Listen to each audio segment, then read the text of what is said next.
Toonheads? Welcome to Toonland Inquirer, where you can watch me obsess about the history and legacy of the golden age of animation. Isn't that fun?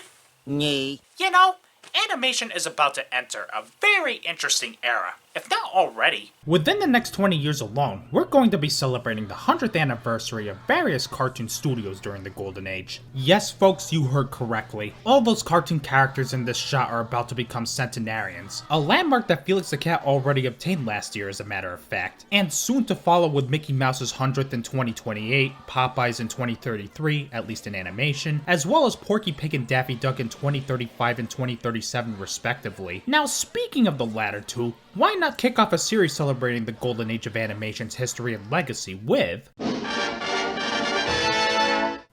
Looney Tunes. What can I say? We love them. Some of us, dare I say, even live them.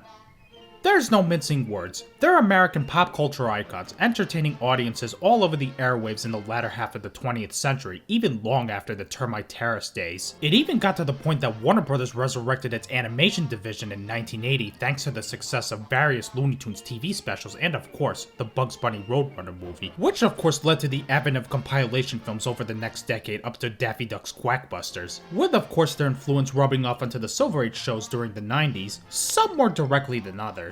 All culminating into a deal struck with Nike, putting Bugs Bunny and Michael Jordan into many commercials together, which in turn got us a little movie known as Space Jam. Now, whether you like that movie or not,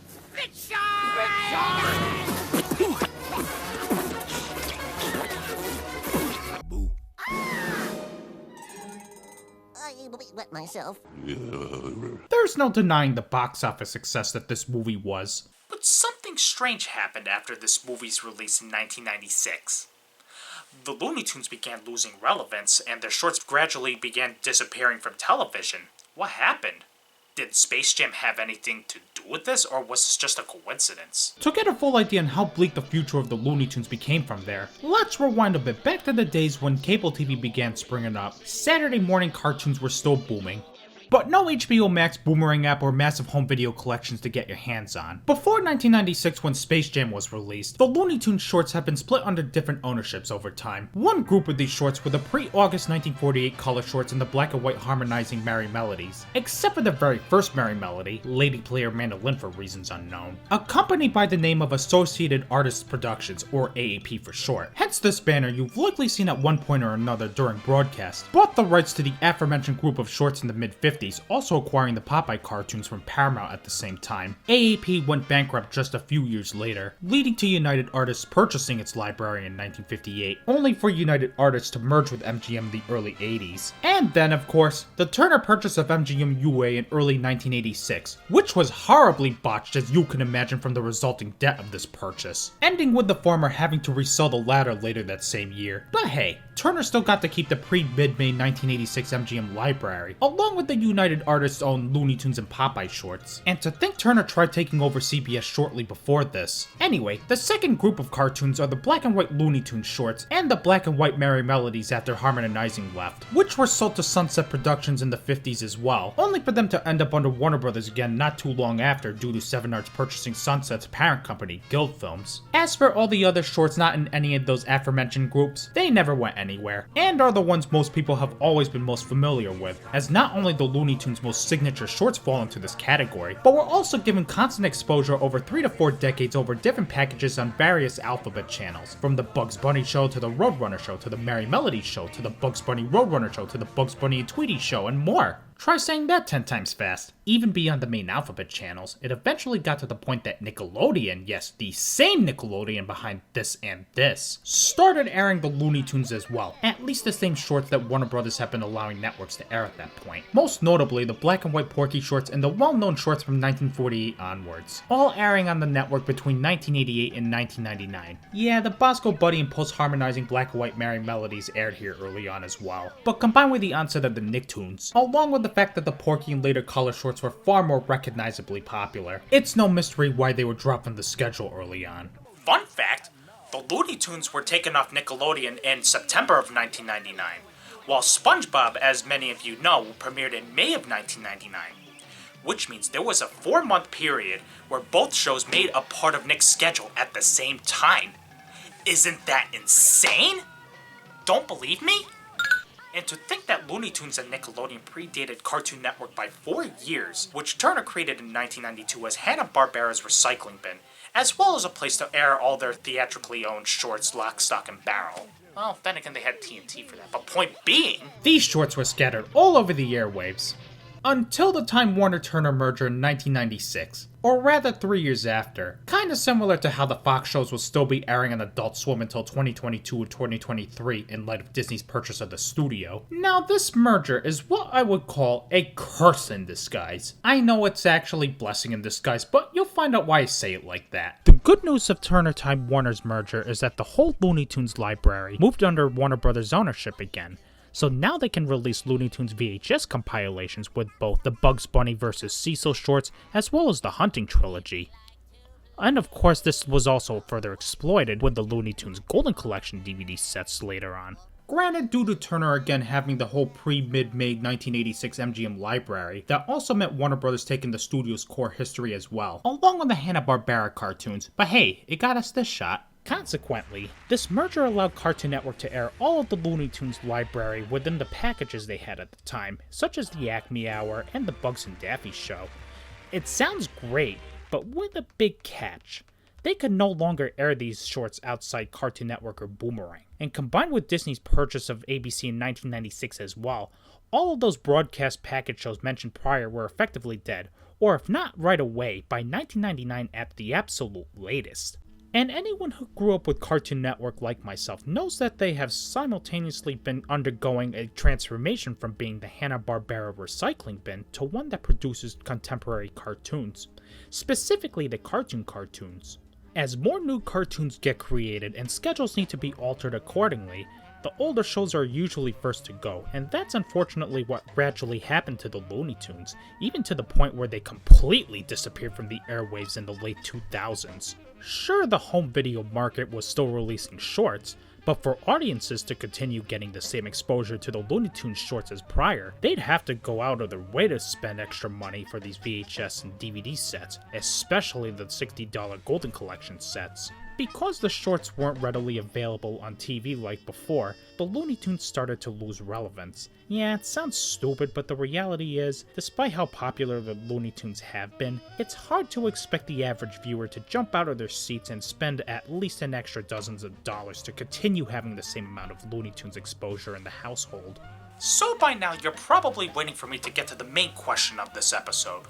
What happened to the Looney Tunes after 1996, when they were at their peak popularity? Okay, sure, you've had the occasional short made since then, which ranged from Larry Doyle levels of to pure awesomeness of insanity made possible by bringing Mel Blanc back from the dead. They got me hazy. But by and large, these shorts have largely been overlooked. Why is that? Well, if there's one thing you can count on in the post-Golden Age treatment of the Looney Tunes, it's TV shows and movies galore. So strap on in, because we're going to take a look at every conceivable effort that Warner Brothers has made to keep this franchise relevant. And because Warner Brothers wanted to shift your attention to full-length movies and TV shows, we're not going to be talking about the video games, comics, occasional shorts, and other miscellaneous stuff made since then, at least for this video. And now it's time for the show! Starting with Tweety's High-Flying Adventure, a direct-to-video movie made in 2000 by many of the same people who worked on the Tweety and Sylvester mysteries, which unfortunately just missed the cutoff for being talked about on here. Anyway, the synopsis is that Colonel Rimfire, after his run-in with Cool Cat during Warner Brothers' final theatrical days, claims that cats are the smartest creatures out there, while Granny says otherwise and makes a wager hoping to raise money to fix up the nearby park, throwing Tweety on a around-the-world in 80 days quest to not only get the consulate stamp from each country, but also a cat paw print within. All while having to avoid those cats in Sylvester, the latter whom vows to follow Tweety worldwide to ensure no foreign cat gets his canary. So no pressure, just some old lady's livelihood and children's dreams depending on their little pet. Hey, pet rocks have won races before, so what do I know? For some reason though, this petty argument/bet became a worldwide phenomenon and everybody became invested because, well, they had to involve the other Looney Tunes characters somehow. So yeah, kind of a silly plot, but it's littered with cameos and throwbacks to most of the other Looney Tunes characters, including some of the more obscure ones like Cool Cat. And personally, I see this more as a nice little recognition of the Looney Tunes franchise, because otherwise,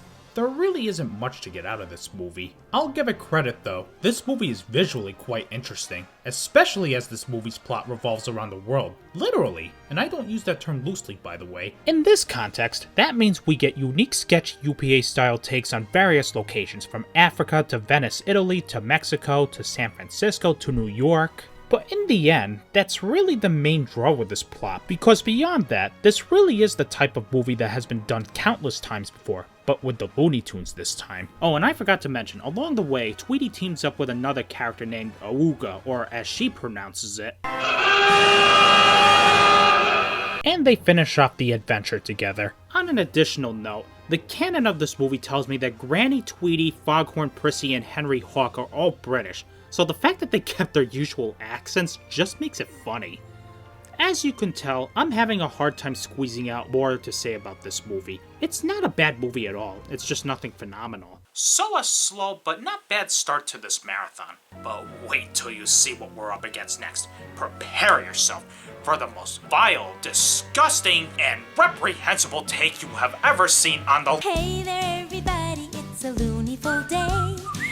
Now before I get into this one, I know many comparisons will be made to how this rips off the pretense of Muppet Babies and the like, and or how this is just a bland unfunny take on the Looney Tunes, and for understandable reasons. However, given how Baby Looney Tunes premiered well after the inception of Nick Jr., Playhouse Disney, as well as after the FCC has tightened standards further on educational programming, I'm going to be looking at Baby Looney Tunes in the same way I look at Mickey Mouse Clubhouse. Both shows are obviously not going to appeal to you or I, but it's colorful enough to grab the toddler's attention and consequently does what it's supposed to do as a preschool show. After all, there's a reason this show didn't air on Kids WB, though strangely Wikipedia says it does, but I couldn't find any archive schedules of this, and the little snippets of airing footage I found on YouTube indicates that it aired outside the block. Perhaps it aired adjacent to it? I don't know. Feel free to confirm in the comments though if you have more info on this. Either way, it didn't change the fact that the appropriate time slots for Baby Looney Tunes to air on network television was decreasing more and more, and Warner Brothers had to get those episodes burned through somehow. Anyway, the synopsis of this show is that the Looney Tunes, specifically Bugs, Lola, Daffy, Sylvester, Taz, and Tweety, are under the care of Granny, of whom we now have proof that she cannot age. So yeah, Granny wasn't joking when she said this in 1953. Nothing like this has happened to me since the boys got back from Gettysburg. Apart from some classic references, guest stars, and cameos, this really could be any other preschool show with simple plots, like Taz taking care of a precious toy Granny gave him after breaking previous ones, Daffy starting a club because he's jealous, and simple morals, such as being yourself. Treat others as you would want them to treat you, which is not a bad thing at all. In fact, that puts it heads and shoulders above the whole character talking to the audience format that was popular with preschool shows at the time. Not that this changes anything drastically on the show, but there were a couple things I left out. There were other recurring characters such as Melissa Duck and Baby Petunia, and then primarily in the second season, you had Granny's nephew named Floyd Mitten, who assists Granny in taking care of the Baby Looney Tunes.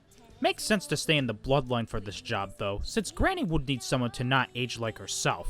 And in between most episodes, you have song segments that feature a wide variety of other characters. And before anyone mentions Baby Looney Tunes, Extraordinary Adventure, as well as 2 puppet movies which apparently have never been released on DVD. Though one of them is available on HBO Max now. Don't worry, I'm not gonna watch or talk about these for the sake of my own sanity and protection from YouTube's made for kid policy. At least as much as feasibly possible given my channel's focus on animation. But especially from talking about this particular series. See YouTube, I'm more compliant with COPPA than you could ever dream. Anyway, that's pretty much it. Not much to say about this one other than it's harmless but boring. Exactly what you would expect from a show aimed at toddlers. That all said, I will say that it's quite perplexing that Warner Brothers would create a show like this not only when they had no proper place to air preschool programming, but also at least a decade past the kidification trend of cartoons, including one that was already done based off the Looney Tunes characters. And a very good one, I must add. Baby Looney Tunes wasn't even near memorable enough to save Cartoon Network's short-lived preschool block tickle you. Why the hell am I still rambling about this? We've got much better Looney Tunes projects to cover here. Next we have Duck Dodgers, which began began airing on Cartoon Network in August 2003. The show's premise, with various Looney Tunes characters and their metafictional roles and its 24th and a half century setting, are all based from that 1953 short we all know today. What's meant to be an episodic series of Duck Dodgers honestly feels like an attempt to reboot the Looney Tunes. But in the future, ooh. And for what it is, I like it. It's animated well, it's very fast-paced, and has a lot of great jokes. An oxymoron is a figure of speech in which contradictory terms are combined, like free trade or compassionate conservatism. That attitude of yours is killing us in the flyover states. But I got the sense that stretching out what was meant to be a one-off joke/parody to a 39-episode series, most of which contained 2 segments, was easier said than done. Seeing how many episodes revolve around plots that could have easily made up a regular Looney Tunes short rather than fit the Duck Dodgers canon, like being tricked into becoming a movie star or getting poisoned by eating a pufferfish and ending up in a Samurai Jack-esque fever dream. Then you had other characters besides Dodgers and his crew incorporated, from Yosemite Sam capturing his favorite singer who's in transport on Duck Dodger's ship, to Hubie and Birdie being hired as assassins, with even more cameos that I don't want to mention or it'll spoil the episode's punchline. But of course, the main focus of the series is on Daffy, who plays Duck Dodgers, Porky, who plays young space cadet, and Marvin the Martian, who's Dodger's arch-rival, like in the original short. So as you can imagine, a lot of the show revolves around either Daffy and Porky being assigned to a job or quest, while also involving Marvin the Martian and or his army, either through Dodgers being a nuisance or the Martian army looking to get something out of him, with the occasional team-up of course when they come across a more threatening adversary. Porky largely plays the same bumbling sidekick role as he's done for decades, while Marvin the Martian is still bent on destruction. His motive is driven by his infatuation of, I kid you not, Queen Tyranny, ruler of Mars, who doesn't return the same sentiments to Marvin the Martian. In fact, so much so that she actually has an infatuation with Dodgers himself, though it's an on and off thing. As for Daffy, one trend I noticed with the show is how Dodgers would normally get into a situation through his own stupidity, greed, or gullibility. Either worsening the situation that otherwise would have been easily avoided in the first place, aka much of the show's plot device, and or leaving it up to everyone else or Dodgers' dumb luck to get him out of trouble. On the one hand, this does lead to many funny moments of the show, specifically where Daffy grossly misreads the situation despite the obvious being spelled out in front of him. I don't know how to break this to you, but our love just wasn't in the stars. Although I guess we were. How ironic. Well, too broken up for words, eh? Cadet, bring me aboard! On the other hand, though, and perhaps this is coming from the perspective of someone who prefers Daffy as actually, well, Daffy, it can get somewhat monotonous to watch his humor here rely mostly on being stupid and incompetent. Now, don't get me wrong, I vastly prefer this portrayal of Daffy than, say, the 60s Daffy vs. Speedy shorts where the former was basically a villain. But in Duck Dodgers, it's almost like they tried to restore a sense of Daffiness in the character, but in execution, he became an idiotic coward with an attention span of a gnat, and he's a lot more shameless here than in most portrayals of him. I will give credit to the show, though. The writers do a very good job not hiding the fact that Daffy is a piece of shit half the time. And never fear, if things get hairy, I'll stick up for you. He did it! He's poor brave Captain Dodgers. He's sacrificing his life that I may live. So much so that this is one of the ways this show was promoted. Only on Cartoon Network.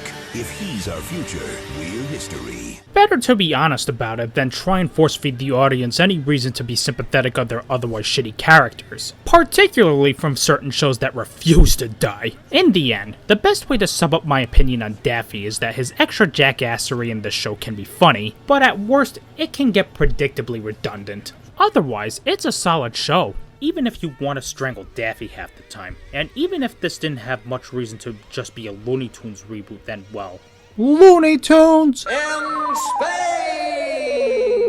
It still did its job well enough, managing to be action-packed, full of many well-executed slapstick moments, and tossing a nice nod to the original shorts when the moment is right.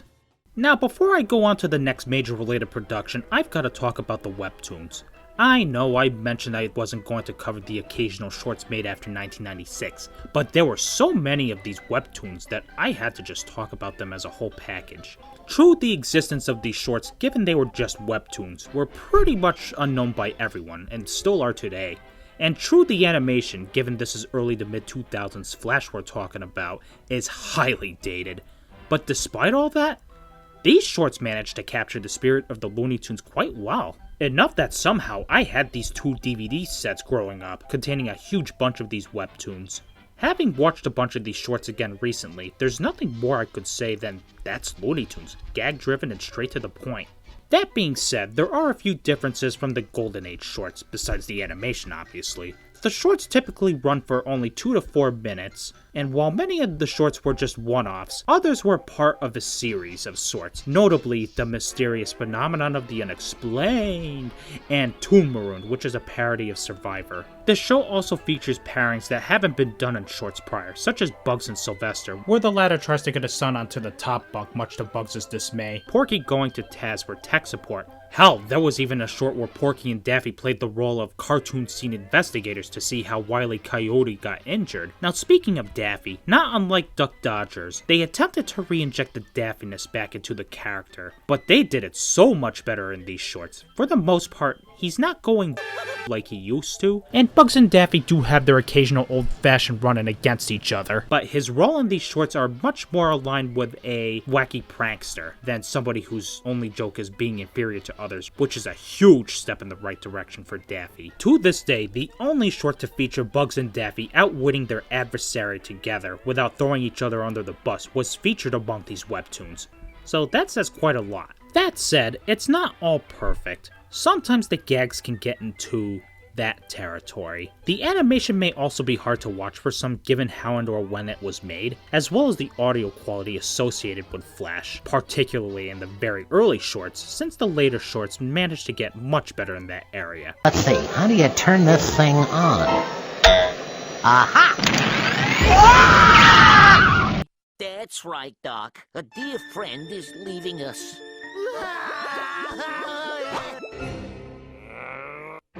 But the biggest for me is that watching several of them back to back can sometimes get a bit monotonous. Yeah, I know it's monotonous hearing me say the word monotonous, but after all, this was one of the more popular terms used throughout the Golden Age shorts. Monotonous, isn't it? As I mentioned before, some of the shorts produced were under a sub-series, and while it's not one of those see one see them all type of deals, my attention with something like Toon Marooned tends to drift with something different. Like, they're fun, but I want to see these characters in something else. Plus hearing Daffy say, Mysterious phenomena of the unexplained. Every 2 to 3 minutes can have some lasting effects on your mind.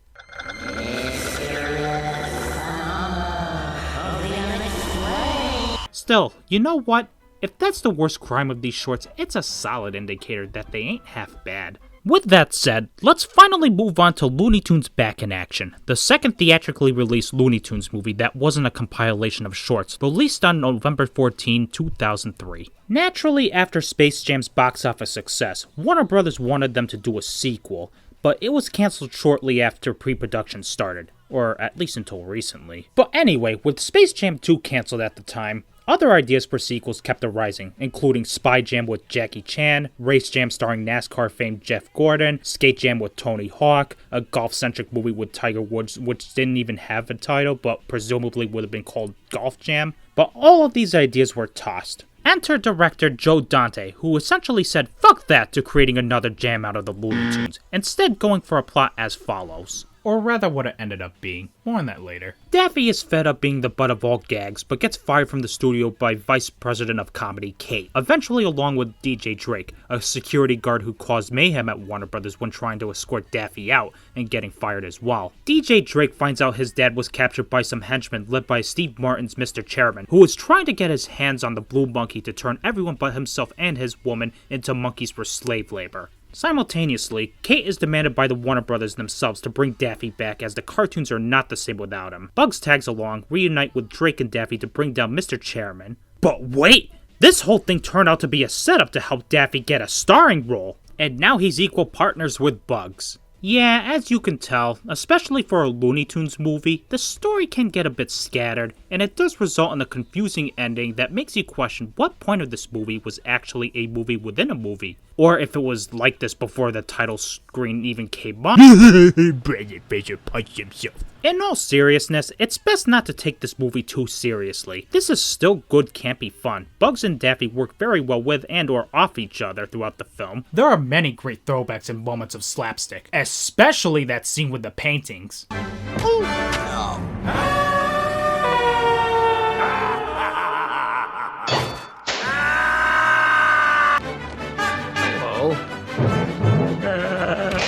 Oh my. Tweety, please. Speaking of which, the animation blends quite well with the live action, and you can tell that the actors had a fun time with this one. Fun fact about this movie, director Joe Dante was friends with Chuck Jones, both of whom hated Space Jam because of how it misrepresented the characters. I'm slow and large. And a dork. More like Looney Jerks, am I right? Thank you. I'll be here all night. After Jones's passing, Joe signed onto this movie to make sure the characters were portrayed as should be, while marketing was very much on board with the idea because it's Looney Tunes. The execs were not because they wanted another Space Jam. So you know what? Extra points to this movie for giving their interference the middle finger. But unfortunately, That didn't stop this production from becoming a 1.5 year long battleground. Sure, the characters in this movie retained their traits, but whatever original vision Joe had for this movie story-wise was consistently tweaked to the point of nothing getting preserved. And if that all wasn't bad enough,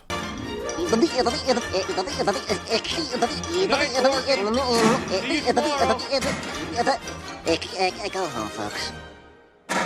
many people didn't even need Porky to tell them that. Not only did this movie's bombing shutter Warner Brothers feature animation, but it put a potential resurgence of theatrical shorts, now known as the Larry Doyle shorts, who also wrote for this movie, on either indefinite hiatus, or they simply went straight to various home media platforms quietly. needless to say, this put the franchise in a very bad spot in terms of staying relevant. But you know what?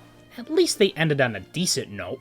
Absolutely nothing bad to immediately follow after. Well, now, I wouldn't say that. Hiya folks, thanks very much for watching. If you enjoyed this video, remember to click like below, subscribe and hit that bell so you can be the first to see any new content that I post. You can also follow me on Twitter and my WordPress accounts at the links below, the latter which I use to post any larger than average updates to my videos and or channel. In the meantime, you can view my other Toonland Inquirer episodes on the right hand side. Well, that's all for now folks, see you next time.